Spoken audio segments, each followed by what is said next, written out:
Insuficiencia respiratoria aguda.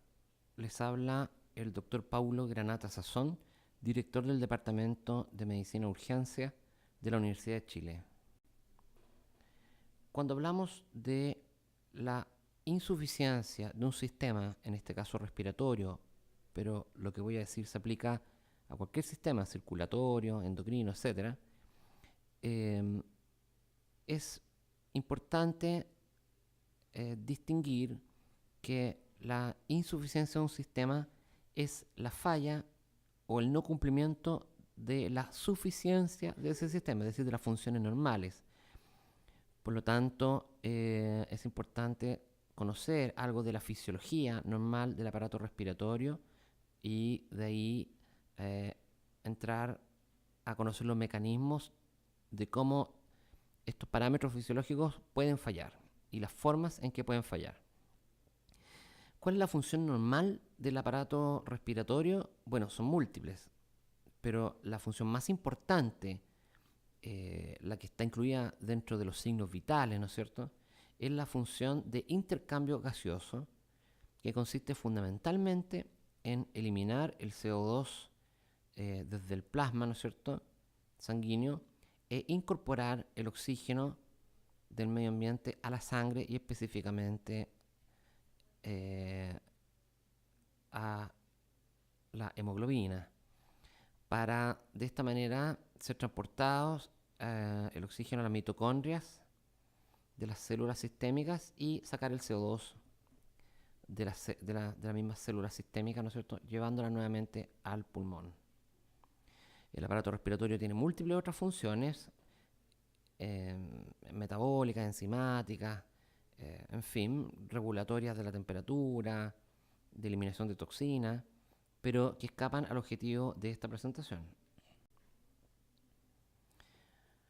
Para esta función, que es la función ícono, ¿no es cierto?, la función más importante, que es la función de mantener la suficiencia respiratoria, ¿no es cierto?, debo mencionar que esto no lo hacen solo los pulmones, ¿no es cierto?, con el diafragma, sino que confluyen en esta función una serie de elementos que van desde el centro respiratorio, ubicado en el tronco del encéfalo, que en realidad el centro respiratorio no es uno, ¿no es cierto?, sino que es un funcionamiento coordinado y muy complejo de al menos 3 centros, ¿no es cierto?, más las funciones corticales que pueden influir de manera voluntaria en el control respiratorio.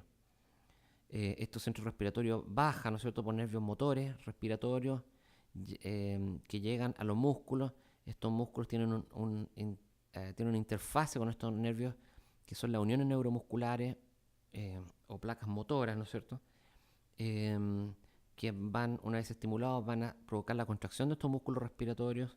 Los músculos respiratorios van a provocar variaciones de volumen y de presión dentro de la caja torácica que se van a transmitir a los pulmones, ¿no es cierto?, los cuales movilizan aire a través de las vías aéreas y movilizan sangre a través de los vasos sanguíneos, existiendo una íntima relación entre la ventilación y la perfusión en el aparato respiratorio.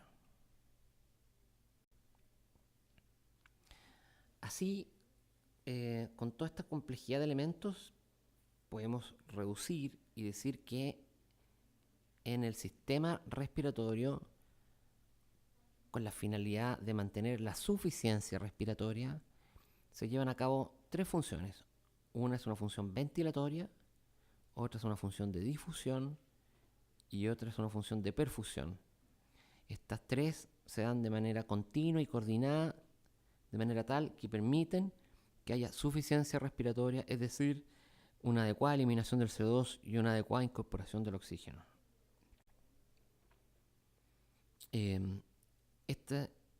Utilizando un esquema como ustedes podrían encontrar en el texto de Fisiología Respiratoria de West, ¿no es cierto?, los 3 grandes sectores del sistema respiratorio serían un sector ventilatorio, ¿no es cierto?, que es toda la vía aérea y los sacos alveolares.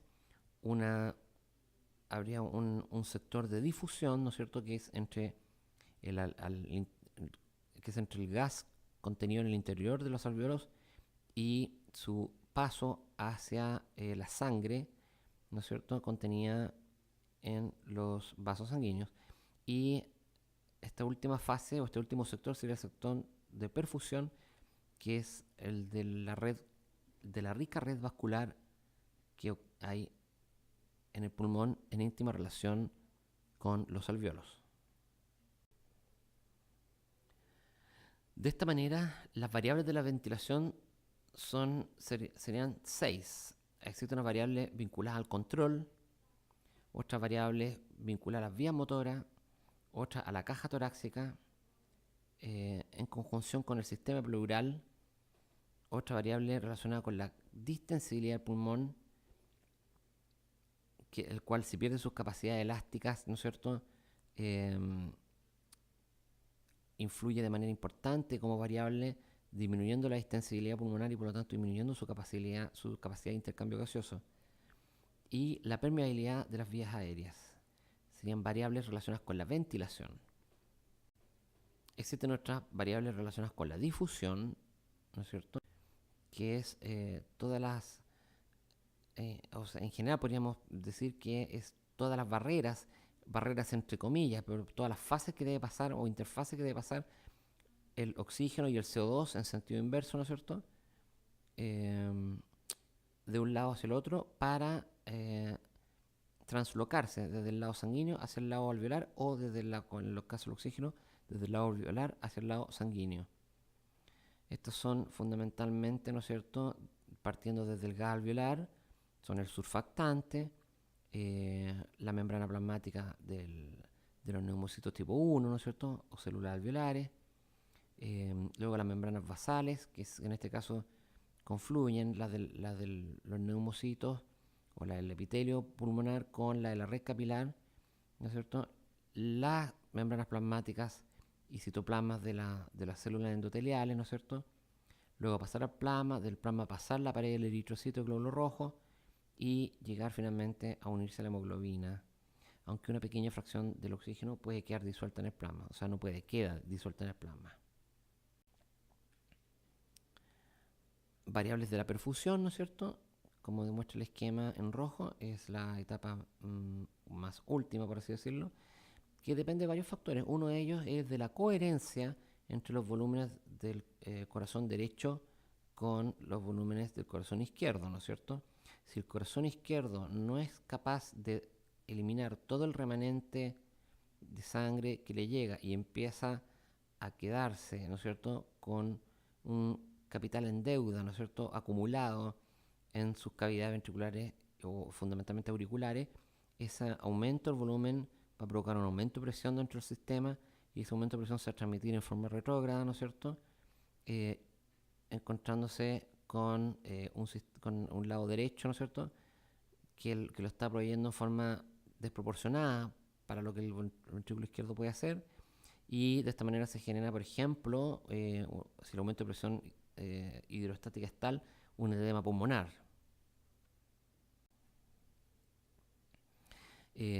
Pero en el sistema respiratorio además debe haber una coherencia entre las unidades que se ventilan y las mismas unidades que se perfunden, y esto es lo que se le ha llamado relación BQ por la relación ventilación-perfusión.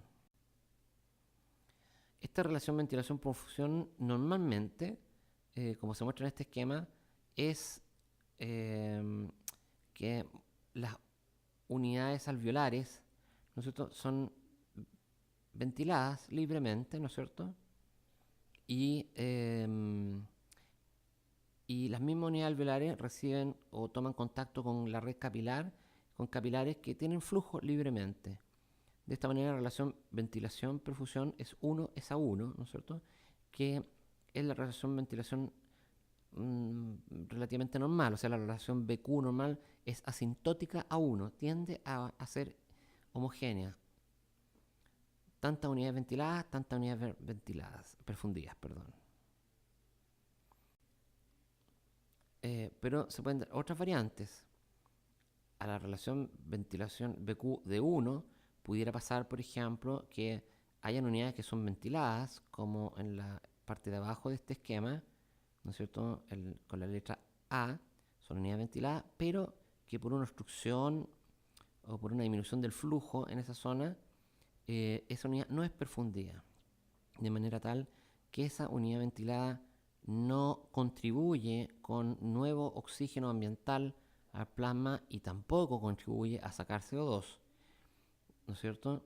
Así que el flujo en general se desvía a otra unidad, ¿no es cierto?, que está señalada como B, que es la única unidad que queda funcionando.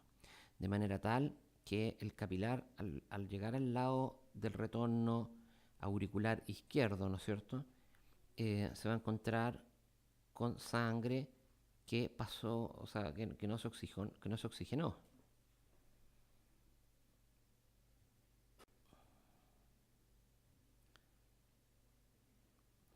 Y al contrario, hay, pueden haber unidades como en el caso del esquema de abajo, en la letra A, que van a ser unidades mal ventiladas, ¿no es cierto?, por una obstrucción tapomucoso, por un tumor o porque están rellenos los alveolos están rellenos de detritus y de restos bacterianos, como ocurre en la neumonía, ¿no es cierto? Entonces va a haber una mala ventilación de esa zona, la sangre que pase por esa zona no se va a pasar la sangre, va a ser perfundida en la unidad, pero va a llegar con la misma constitución que tenía desde el lado venoso sistémico y va a ir a contaminar, ¿no es cierto?, en las venas que llegan a la aurícula izquierda, va a llegar contaminada, ¿no es cierto?, por el paso en la unidad A, que fue una unidad perfundida pero no ventilada. Esto es lo que se conoce como shunt o cortocircuito. Y es una relación BQ en la que solamente la que ventilación es 0 y Q es 1. Bueno, ¿tiene algo que ver el análisis de los gases arteriales en esto? Bueno, claro que tiene que ver, porque si decimos que la función respiratoria consiste en el intercambio gaseoso, ¿no es cierto?, estamos diciendo, por lo tanto, que la insuficiencia respiratoria es una definición gasométrica, ¿no es cierto? Y debemos conocer, por lo tanto, cuáles son los valores normales de referencia en la gasometría arterial de los gases en sangre sistémica, ¿no? Porque el territorio venoso, los parámetros cambian. Pero la presión de CO2 va a ir entre 35 y 45, por eso decimos habitualmente una presión parcial de CO2 de 40 milímetros de mercurio es una presión normal, pero esta 45 es fisiológicamente normal. Una presión parcial de oxígeno entre 80 y 100, ¿no es cierto?, pero en general mayor a 100, perdón, mayor a 90. La saturación de oxígeno entre 90 y 100 se considera normal, pero lo habitual es que sea mayor de 95, ¿no es cierto?, en un sujeto normal, sano, y el pH entre 7,35 y 7,45. De esta manera, desde el punto de vista de la fisiología respiratoria, definimos como suficiencia respiratoria a la presencia en sangre, ¿no es cierto?, de gases arteriales sistémicos, ¿no es cierto?, no medidos en los territorios que no pertenecen al circuito sistémico, como una presión parcial de oxígeno mayor de 60 y una presión parcial de CO2 menor de 50. Pero es importante mencionar que el oxígeno que vemos acá en la arteria, ¿no es cierto?, se considera normal alrededor de 100 milímetros de mercurio. Sin embargo, el oxígeno que hay en la atmósfera es un 30% mayor que eso, por lo menos, ¿no es cierto? Entonces, existe una gradiente entre el oxígeno que existe en el ambiente con el oxígeno que hay en el alveolo, y existe una gradiente entre el oxígeno que hay en el alveolo y la que hay en la sangre arterial. La presión barométrica a nivel del mar, ¿no es cierto?, en general se considera 760 milímetros de mercurio. pero el 21%, o sea, sin pero, disculpen, el 21% de estos 760 milímetros de mercurio están dados por el oxígeno, ¿no es cierto? Por la fracción de oxígeno. Sin embargo, al entrar en la vía respiratoria aparece un nuevo gas, que es la presión del vapor del agua, ¿no es cierto? Que contribuye con un 47 milímetros de mercurio, que se restan a estos 760 de presión barométrica ambiental, dando un valor de 710, 713 milímetros de mercurio reales que van a llegar al alveolo. O sea, ya no llegan a los 760, llegan a 713, ¿no es cierto? Esto multiplicado por el 21%, ¿no es cierto? Y menos un índice que es el coeficiente respiratorio, que es la presión de CO2 partido por 0,8, ¿no es cierto? Este índice tiene relación con la ciclicidad con la que el CO2 se barre, ¿no es cierto? Y con la concentración del CO2 en los alvéolos, ¿no es cierto? Que, cuya constitución del gas alveolar no es solamente CO2, ¿no es cierto? También está mezclado con el oxígeno y con el nitrógeno, de manera tal que este es un índice que se calcula de esta manera.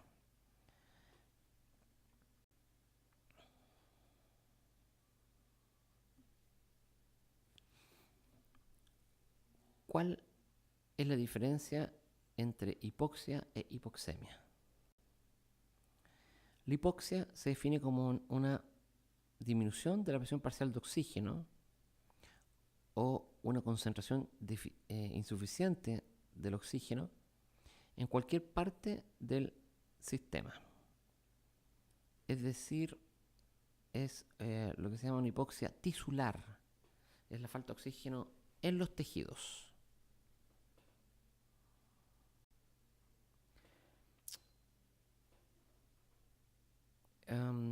Hay varias formas de hipoxia o de disminuir la cantidad de oxígeno en los tejidos. Una forma de disminuirla es a través de tener pocos transportadores, y esto es lo que se llama la hipoxia anémica. Otra forma es que llega el oxígeno al tejido, pero el tejido no tiene la capacidad de utilizarlo, como ocurre en la hipoxia histotóxica. Este es el caso de las intoxicaciones, por ejemplo, por cianuro, en el que la cadena de fosforilación oxidativa está bloqueada, ¿no es cierto? Y de esta manera no permite que el oxígeno se pueda usar a nivel mitocondrial. Otra forma de hipoxia es que el aparato circulatorio esté colapsado y no tenga fuerza o no tenga volumen para mandar, ¿no es cierto?, la sangre con el oxígeno necesario a los distintos tejidos. Y otra forma de tener poco oxígeno es que la sangre esté empobrecida de oxígeno, y esto es lo que se llama hipoxemia, ¿no es cierto?, constituyendo así la hipoxia-hipoxemia. Dicho esto, entonces, la hipoxemia es una deficiencia relativa de oxígeno en la sangre que va a ir necesariamente acompañada, ¿no es cierto?, en la ecuación por una disminución de la saturación de hemoglobina por el oxígeno, ¿no es cierto? Así que para ver la hipoxemia tenemos un dispositivo, ¿no es cierto?, que es el saturómetro, que nos permite aproximarnos a qué está ocurriendo con el contenido de oxígeno en la sangre. Ahora, en estricto rigor, el saturómetro mide la saturación de hemoglobina, ¿no es cierto? Pero sabemos que la hemoglobina y el oxígeno tienen una curva cooperativa sigmoidea, ¿no es cierto? Y que entre 90 a 100, digamos, por ciento de saturación de la hemoglobina, eso se asocia con presiones parciales de oxígeno mayores de 60.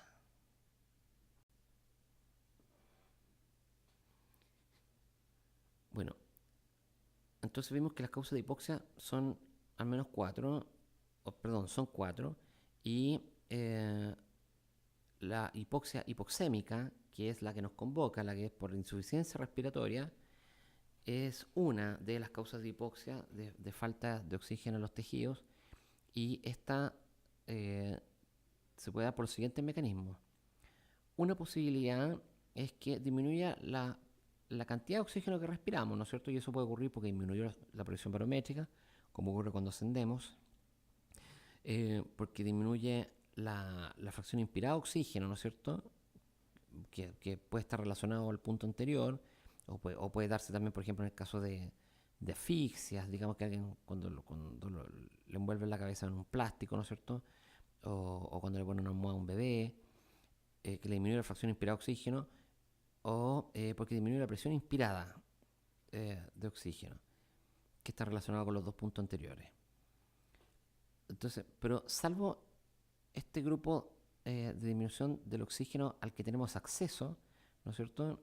Que sería un elemento externo, pero importante, ¿no es cierto? Hay 4 mecanismos que son intrínsecos del aparato respiratorio y propiamente tales del aparato respiratorio. Uno es la hipoventilación, ¿no es cierto? Es decir, que ventilemos menos de lo necesario para realizar el apropiado intercambio gaseoso. Las alteraciones de la difusión, es decir, barreras muy engrosadas o muy disminuidas en su extensión, de manera tal que no dan abasto para que ocurra un adecuado intercambio gaseoso. Alteraciones de la relación ventilación-profusión, que dicho sea de paso, son la causa más frecuente de hipoxemia, y el shunt o cortocircuito. Bueno, aquí tienen ustedes los parámetros normales y algunos nombres que reciben, ¿no es cierto? Como hiperoxemia cuando es mayor de 100. Esto se ve en pacientes que están con oxígeno suplementario, ¿no es cierto? Respirando aire, no debería haber hiperoxemia nunca. Y el resto de los valores normales que ya hemos mencionado. Entonces, insuficiencia respiratoria aguda es un síndrome, ¿no es cierto? Que produce la incapacidad del sistema respiratorio para llevar a cabo sus funciones. ¿Qué función es la que usamos para monitorizarla como función ícono que hemos mencionado? Es la función del intercambio gaseoso. Y como sabemos, la función del intercambio gaseoso no depende solamente de los pulmones, sino de cualquier parte del aparato respiratorio, que ya lo habíamos visto, como el sistema nervioso central, con el centro respiratorio. Los nervios descendentes pasan por la médula espinal, así que ahí, por ejemplo, C3, los segmentos cervicales C3, C4 y C5 inervan en el diafragma, y si uno tiene una lesión sobre C3, eso es incompatible con la vida, y bajo C5 los pacientes pueden quedar tetraplégicos, pero con control respiratorio. El sistema neuromuscular, tórax y pleura, la vía aérea superior, etcétera, etcétera, etcétera.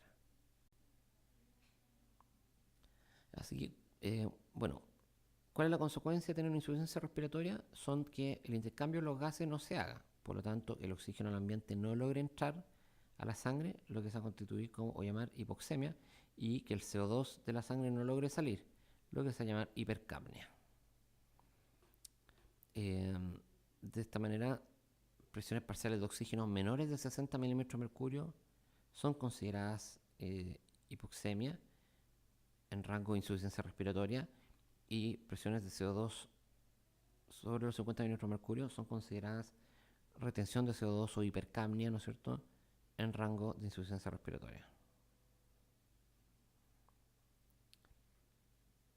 Ahora, insuficiencia respiratoria es una definición gasométrica. No es lo mismo que distrés respiratorio, no es lo mismo que disnea. Hay pacientes que tienen insuficiencia respiratoria y no tienen ni una dificultad para respirar, sobre todo en los pacientes crónicos. Al revés, hay pacientes que pueden no tener insuficiencia respiratoria, pero es a costa de una gran disnea, una gran alteración del patrón respiratorio. Bueno, la clasificación de la insuficiencia respiratoria, esta es una clasificación que es de la antigua ATS, American Thoracic Society, pero sigue siendo válida, y lo que nos interesa a nosotros en este diplomado es que existen insuficiencias respiratorias que son hipoxémicas, ¿no es cierto?, o oxigenatorias, que son las tipo 1, y insuficiencias respiratorias tipo 2, que son ventilatorias o hipercápnicas.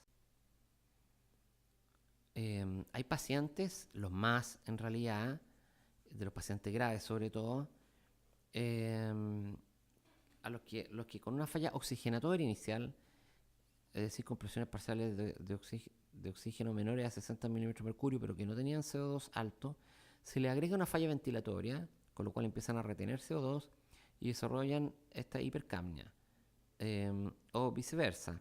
Estos casos en los que existen insuficiencias respiratorias tipo 1 y tipo 2 se les llama insuficiencias respiratorias mixtas.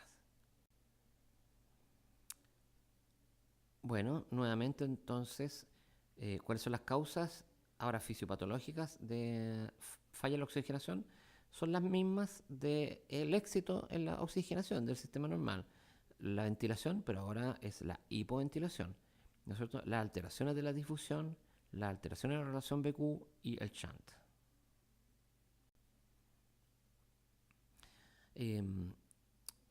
Esto es muy útil porque cuando uno menciona que la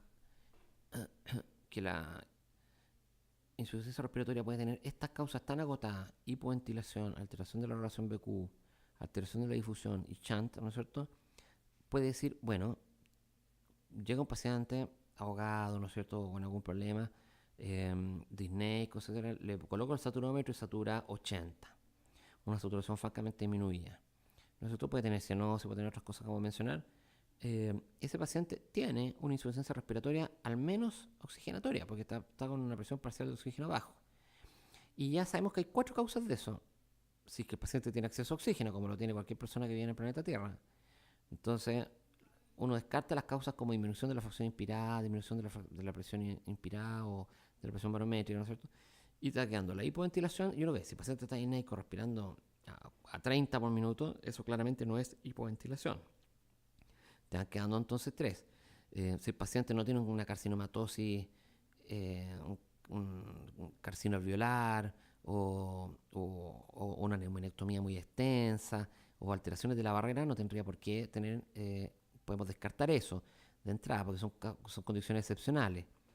Así que eso se descarta casi todos los pacientes. Nos van quedando 2, ¿no es cierto?, que es shunt y BQ.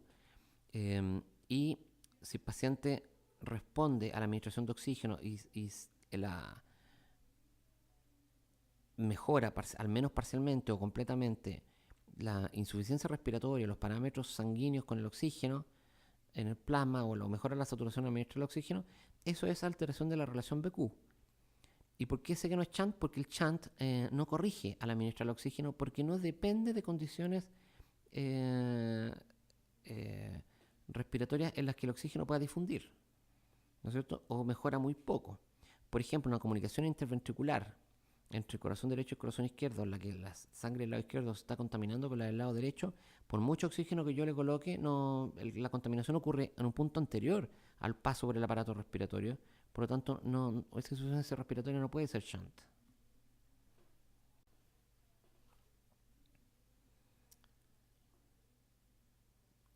Bueno, los cuadros clínicos en general pueden ir por 2 vertientes. Una que es dependiente de la enfermedad que llevó a la insuficiencia respiratoria, es distinto un asma que un EPOC, ¿no es cierto? Y la otra vertiente son las relacionadas con la hipoxemia, o con la clínica son relacionadas propiamente con la alteración de los gases.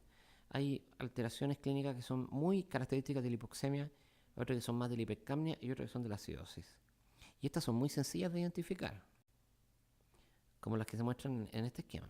Los pacientes que tienen bajo oxígeno son más bien pacientes excitados, con un monto de energía alto. En cambio, los pacientes que tienen retención de CO2 son pacientes apagados, que se están quedando dormidos, ¿no es cierto? En la hipoxemia se ve ansiedad, taquipnea, sudoración o diaforesis. Pueden verse arritmia, alteración del sensorio, en fin, confusión, convulsiones, cianosis. En cambio, el paciente hipercápnico casi constantemente tiene somnolencia. A rato puede haber un poco de intranquilidad, ¿no es cierto? Pero predomina la somnolencia. Son letárgicos, pueden estar en coma, pueden tener asterixis. El asterixis para estos fines es igual al flapping, ¿no es cierto? Como un signo de falla en el control del sistema nervioso central, de falla en el control motor, ¿no es cierto? Dolor de cabeza, en fin. Para el diagnóstico de insuficiencia respiratoria se deberían respetar al menos 3 fases. Uno, la sospecha clínica, porque como este es un cuadro que es gasométrico. En el estricto rigor necesitamos de un pH gases, ¿no es cierto? Lo único clínicamente con lo que podemos tener una aproximación, aparte de los elementos clínicos, es con el saturómetro, ¿no es cierto? Pero hasta que no llegue la confirmación gasométrica no tenemos el diagnóstico hecho. Uno confirma en una segunda etapa, ¿no es cierto?, la insuficiencia respiratoria y la cuantifica con el examen, y después puede ir a identificar una etiología específica. Bueno, esto es un cuadro muy bonito, ¿no es cierto?, del doctor Laennec,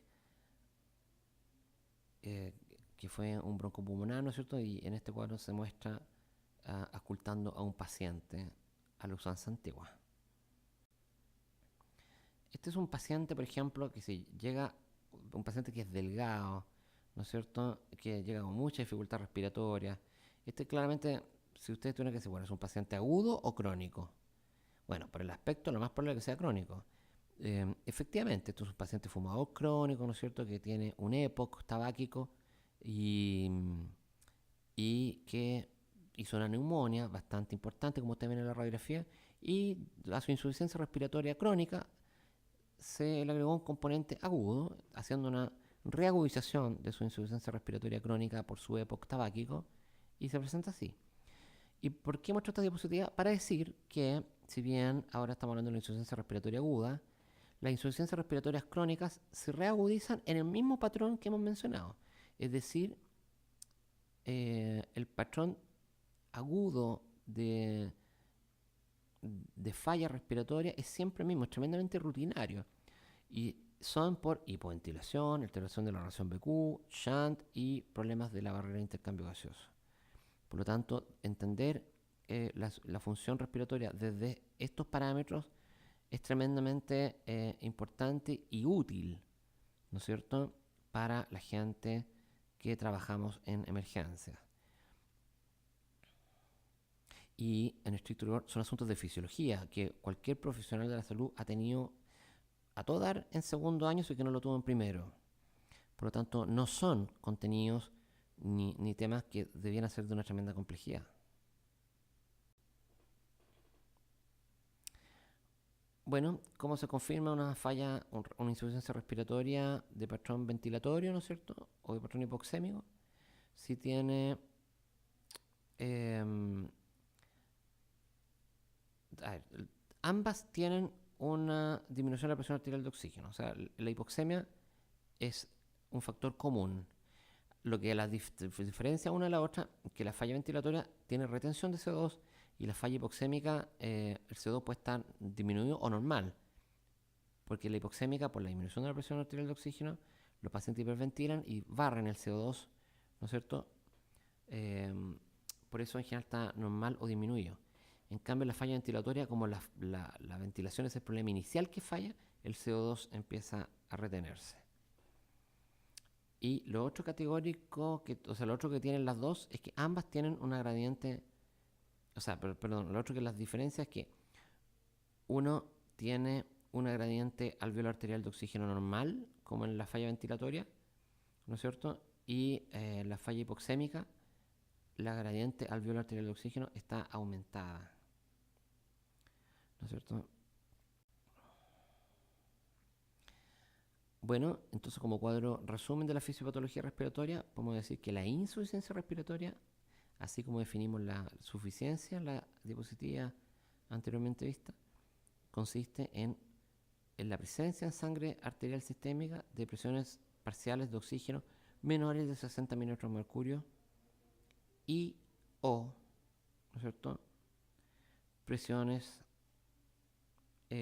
parciales de CO2 mayores de 50 milímetros de mercurio. En estricto rigor aquí hay un error, porque la insuficiencia respiratoria es presión arterial de oxígeno menor de 60 milímetros de mercurio siempre. Y se le puede agregar una presión parcial de CO2 mayor de 50 milímetros de mercurio cuando es mixta. Así que no es I-O, es I. Y eventualmente.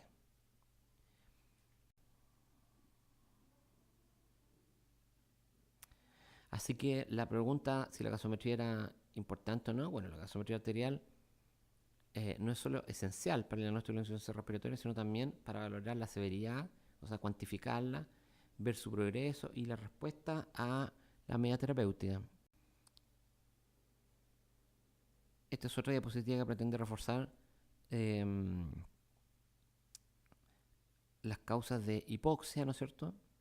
Algunas por falla, perdón, las causas de hipoxemia en sus distintos segmentos. Bueno, y como dijimos, monitorizar el tratamiento. ¿Y cuál es el tratamiento de la insuficiencia respiratoria? La insuficiencia respiratoria tiene múltiples causas, ¿no es cierto? Patologías crónicas y agudas, etcétera, etcétera, etcétera. Pero la insuficiencia respiratoria es la disminución de la fracción, perdón, es la disminución de la presión parcial de oxígeno. Y eso solo tiene como alternativa de corrección el oxígeno, ¿no es cierto? Que va a corregir el déficit o va a compensar el déficit de oxigenación arterial. Ya sabemos que la excepción de esta condición es el shunt, pero en todo el resto de las causas el oxígeno es muy útil. Aquí vemos distintos tipos de dispositivos para administrar oxígeno, ¿no es cierto? Las cánulas nasales, las mascarillas faciales, las mascarillas de recirculación con reservorio y la sin recirculación con reservorio. Bueno, en general aquí van de menos a más.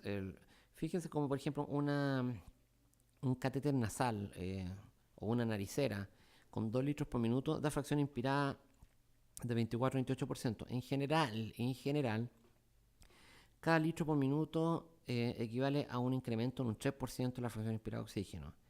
Entonces, si uno le coloca un catéter, o sea, una naricera a un paciente con 2 litros por minuto, que es una medida muy habitual, bueno, primero que nada hay que fijarse que el paciente respire por la nariz y no por la boca. Los pacientes disnéicos habitualmente respiran por la nariz y la boca.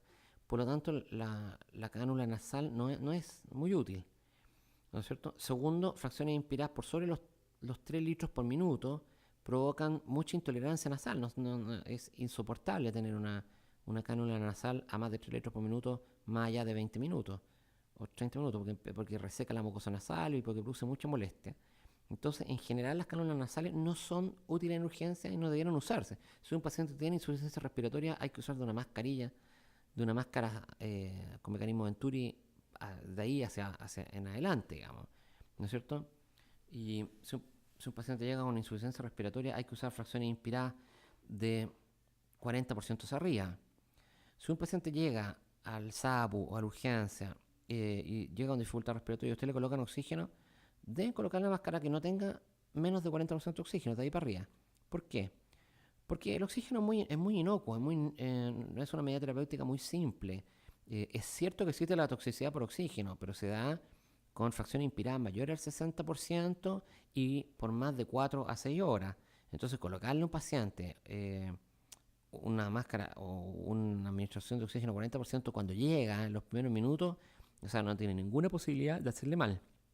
Por otro lado, existe siempre el fantasma del paciente hipoxémico, crónico, ¿no es cierto?, retenedor de CO2, y en el que la administración de oxígeno pudiera quitarle el oxígeno como mecanismo de estimulación del centro respiratorio y hacerlo caer en paro respiratorio. Pero esa es una condición, primero que nada, que es anecdótica. Segundo, esos pacientes son muy fáciles de reconocer porque llegan con un balón de oxígeno, son oxígeno dependientes de larga data y de alta cuantía, o sea, utilizan harto oxígeno. Si no es esa la condición y hay un abuelito o un paciente que con algún tipo de deterioro, qué sé yo, que esté inconsciente incluso y que no es usuario de oxígeno domiciliario, la posibilidad de que sea un retenedor de CO2 es muy poco probable.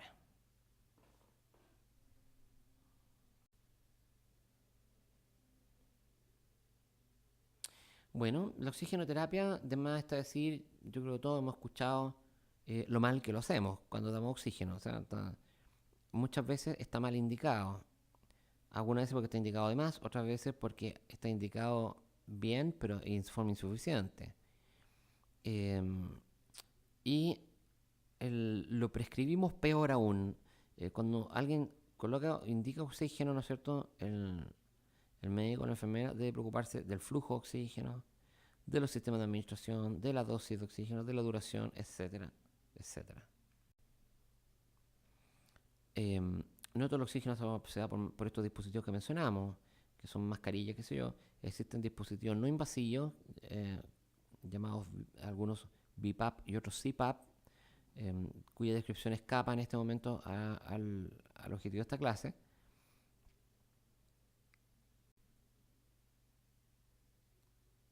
Y existen también la ventilación mecánica en medida más extrema. Cuando uno trata la insuficiencia respiratoria, se encuentra con algunas metas terapéuticas que debería cumplir. Una es gasométrica, es decir, que el paciente corrija el déficit de oxígeno y corrija la retención de CO2 si que la tiene. Pero no las puede reducir a cualquier costo. O sea, no, la idea es que sean con el patrón ventilatorio lo más adecuado posible. Porque, insisto, hay pacientes que a costa de un gran trabajo respiratorio logran oxigenar o logran controlar su retención de CO2, pero en unos minutos más se van a agotar, ¿no es cierto? Y van a fallar, porque están haciendo un gran esfuerzo. La idea es que sea con un patrón ventilatorio costo efectivo. Y lo otro que no hay que olvidar es que los pacientes no terminan en el aparato respiratorio, sino que debe haber también estabilidad hemodinámica para que el oxígeno que ese aparato respiratorio entre logre llegar a los tejidos y al cerebro y al corazón, que es donde debe llegar. Y como decía yo, hay condiciones más extremas, ¿no es cierto? Que es cuando la hipoxemia refractaria, es decir, que con dispositivos, con máscaras, cánulas, qué sé yo, o estos dispositivos no invasivos no funcionan, bueno, ahí ya no queda más que intubarlos o ventilarlos. Y algunos, como en el esquema abajo, que humorísticamente se muestra, hay que incluso traqueostomizarlos y manejarlos en forma ventilatoria.